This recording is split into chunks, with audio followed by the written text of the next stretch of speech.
the 2018 bill that deregulated some of Dodd-Frank. They're blaming President Trump for that.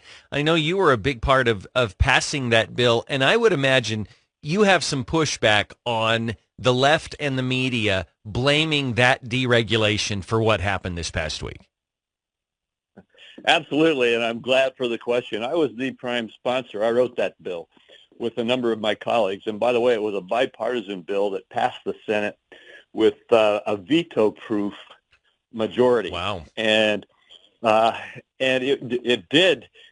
What it did is it pulled back on some of the unbelievable excesses of the Dodd-Frank bill that had been passed on a partisan basis a few years earlier, and actually took a huge burden off of our banks, which means off of our medium and small-sized banks, which was a huge problem for all of their contributors for the development of, their depositors and customers, and for the development of capital and the strength of our small businesses in the United States.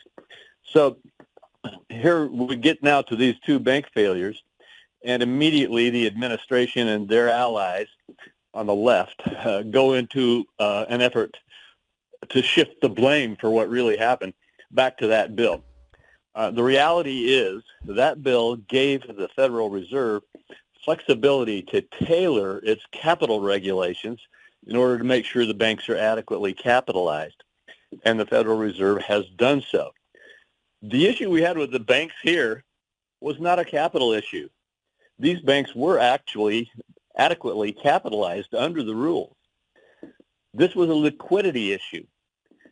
The cause of this is the massive inflation that we've seen in the last couple of years, coupled with the massive increases in interest rates that created a liquidity problem for these banks because they could not access their capital on a timely basis.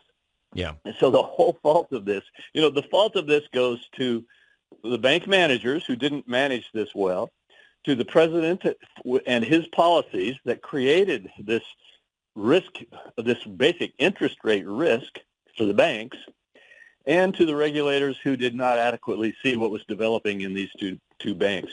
But it was not the 2018 law that we passed, which is still helping to strengthen the banking system.